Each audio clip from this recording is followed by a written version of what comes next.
අයිබෝන් අද අපි ඉගෙන ගන්න යන්නේ සාධක දෙකක් තියෙන සංඛ්‍යා සහ සාධක දෙකකට වැඩි සංඛ්‍යා ගැන.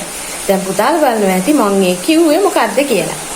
පුතේ කෙටියෙන් කිව්වොත් අද අපි ඉගෙන ගන්න යන්නේ ප්‍රථමක සංඛ්‍යා හා සංයුත සංඛ්‍යා ගැන. හරි. අපි බලමුකෝ මොනවද මේ ප්‍රථමක සංඛ්‍යා සහ සංයුත සංඛ්‍යා කියන්නේ කියලා. පුතාලා ඉගෙනගෙන තියෙනවා කලින් පාඩම් වල ඕනෑම සංඛ්‍යාවක සාධකයක් නිවැරදිව හොයාගන්න විදිහ නේද? හරි. මම දැන් සංඛ්‍යා ටිකක් ගන්නවා. 1 2 3 4 5 6 7 8 9. හරි. මම සංඛ්‍යා ටිකක් ගත්තා. දැන් මම යන්නේ මෙන්න මේ සංඛ්‍යාවල සාධක හොයන්න. සාධකයක් කියලා කියන්නේ මොකද්ද? සාධකයක් කියලා කියන්නේ කිසියම් සංඛ්‍යාවක් තවත් සංඛ්‍යා දෙකක ගුණිතයක් විදිහට ලියන්න පුළුවන් නම් අන්නේ ගුණිතයක් විදිහට ලියන සංඛ්‍යා අපි මුල් සංඛ්‍යාවේ සාධක කියලා හඳුන්වනවා. හරි.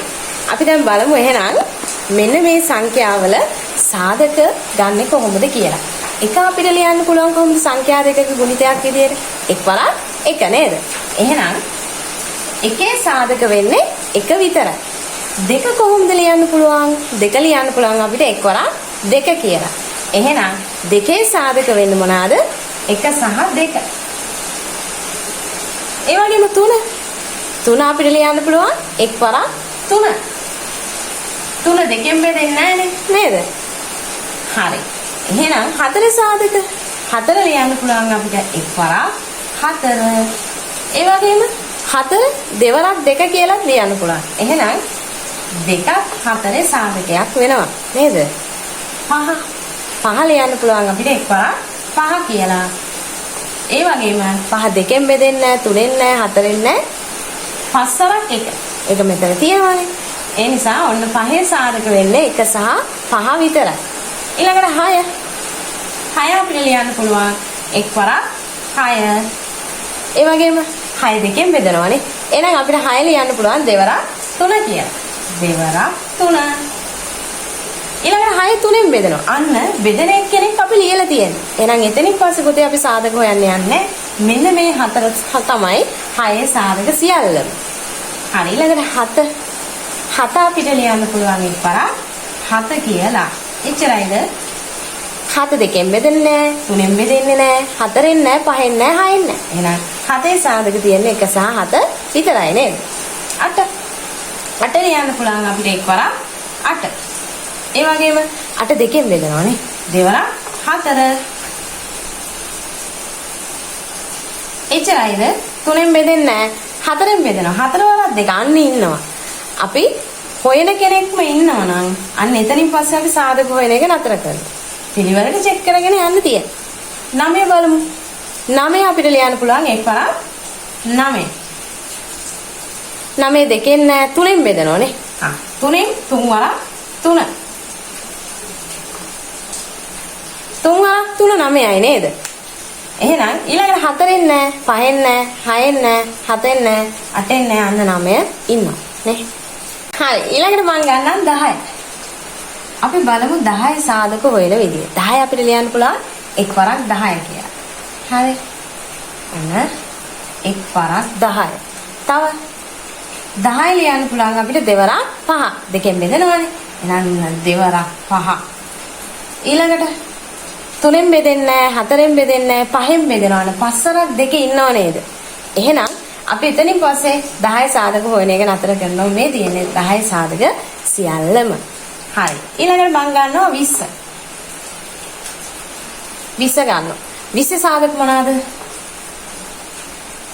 එක්වරක් 20 කියලා ලියන්න පුළුවන් නේ. ඔන්න මම 20 යටින් ලියන්න. එක්වරක් 20. තව දෙවරක් 10. දෙවරක් 10.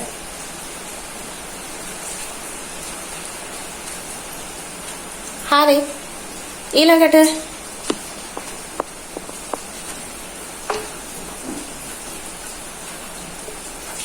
දෙවරක් 10. ඔන්න ලිව්වා. 3 වරක් 3ෙන් බෙදෙන්නේ නැහැ. 20 4ෙන් බෙදනවානේ. එහෙනම් අපිට ලියන්න පුළුවන් 4 වරක් 5 කියලා. ඔන්න. ඊළඟට 20 5න් බෙදනෝනේ. අන්න ඉන්නවා 5 වරක් 4. එහෙනම් 20 සාධක සියල්ලම අපි දැන් ලියලා තියෙන්නේ නේ. 1 2 4 5 10 20. දැන් අපි මේ ලියපු සංඛ්‍යා සියල්ලම ඔන්න සාධක හොයාගෙන ඉවරයි. දැන් මම යන්නේ පොඩි වැඩක් කරන්න. මොකක්ද දන්නවද? මෙතනින් මම තෝරගන්නවා පුතේ සාධක දෙකක් විතරක් තියෙන සංඛ්‍යා. අපි බලන්න එකට තියෙන්නේ සාධක 1යි. දෙකට තියෙනවා සාධක දෙකක් 1 සහ 2. ඔන්න මම එයාව රවුන්ඩ් කරනවා. හරි. 3ට තියෙනවා සාධක දෙකක් 1 සහ 3. එයාත් මම රවුන්ඩ් කරනවා. 4ට 1යි 2යි 3යි සාධක 3ක් තියෙනවා. එයාව මම ගන්නෙ නෑ. 5ට සාධක 2යි. ඊළඟට ඉන්නවා 7 නේ. ඊළඟට 8 නෑ 9 නෑ 10 නෑ. ඒ ටික නෑනේ. හරි. දැන් මෙතනින් මේ සාධක දෙකක් විතරක් තියෙන සංඛ්‍යා හරිම විශේෂයි. ඒගොල්ලන්ට අපි කියනවා විශේෂ නමක්. ඒ තමයි ප්‍රථමක සංඛ්‍යා. එහෙනම් පුතේ සාධක දෙකක් විතරක් තියෙන සංඛ්‍යා අපි හඳුන්වන්නේ ප්‍රථමක සංඛ්‍යා කියලා. මොනවාද මේ සංඛ්‍යා? 2 3 5 7. තව දිගට තියෙනවා. පුතාලට තනියෙන් හොයාගන්න පුළුවන්. හරි. එතකොට 2 3 5 7 තව තියෙනවා 11 13 17 ඔය විදිහට දිගට තියෙනවා. පුතාලට පුළුවන් මේ සංඛ්‍යා ටික ලියාගෙන සාධක හොයලා ප්‍රථමක සංඛ්‍යා මොනවද කියලා අඳුරගන්න. හරි. එතකොට පුළුවන් නම් දිගටම හොයලා ප්‍රථමක සංඛ්‍යා මොනවද කියලා කමෙන්ට් එකක් දාගෙන යන්න. හරි. හැබැයි පුතේ ගණන් හදාති ගොඩාක් වැදගත්. පළවෙනි ප්‍රථමක සංඛ්‍යා 4 මතක තියාගන්න එක. හරි. එතකොට මෙතන තියෙන්නේ 2 3 5 7. ඔන්න ඔය 4 ගොඩාක් වැදගත්. මේ තියෙන්නේ පළවෙනි ප්‍රථමක සංඛ්‍යා 4. එතකොට මොනවද මේ සංයුත සංඛ්‍යා කියන්නේ? සංයුත සංඛ්‍යා කියන්නේ පුතේ සාධක දෙකකට වඩා වැඩි සංඛ්‍යා. බලමු. එකට තියෙන සාධක 1යි. එහෙනම් 1 ගන්න බෑ. එයා සංයුත සංඛ්‍යාවක් නෙමෙයි. 4 බලන්න. 4ට තියෙනවා 1 2 4 අන සාධක දෙකකට වඩා වැඩි. එහෙනම් මේ 4 කියන්නේ පුතා සංයුත සංඛ්‍යාවක්. ඊළඟට 6 ගත්තොත් 6ට සාධක 4ක් තියෙනවා. එහෙනම් 6 කියන්නේ සංයුත සංඛ්‍යාවක්. ඊට අමතරව 8. 8ටත් සාධක 4යි නම් 8ත් සංයුත සංඛ්‍යාවක් නේද?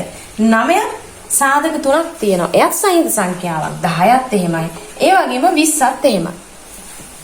එහෙනම් මේ ප්‍රථමක සංඛ්‍යා නොවන අනිත් සංඛ්‍යා ටික අපි සංයුත සංඛ්‍යා කියලා ගන්නවා. හැබැයි එක්කෙනෙක් හැර.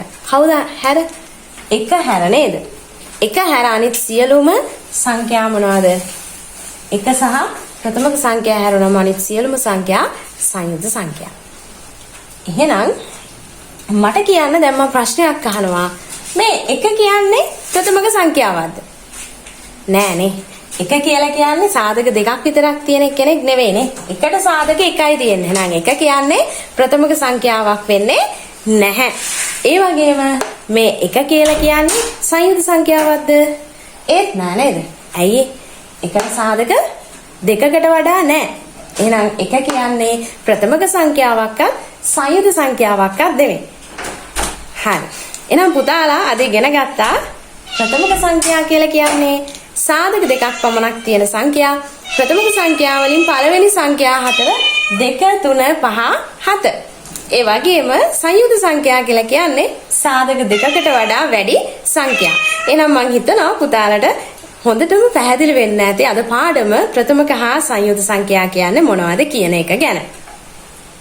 එහෙනම් අපේ පාඩම අදට මෙතනින් අවසන් කරනවා. ආයිබෝවන්.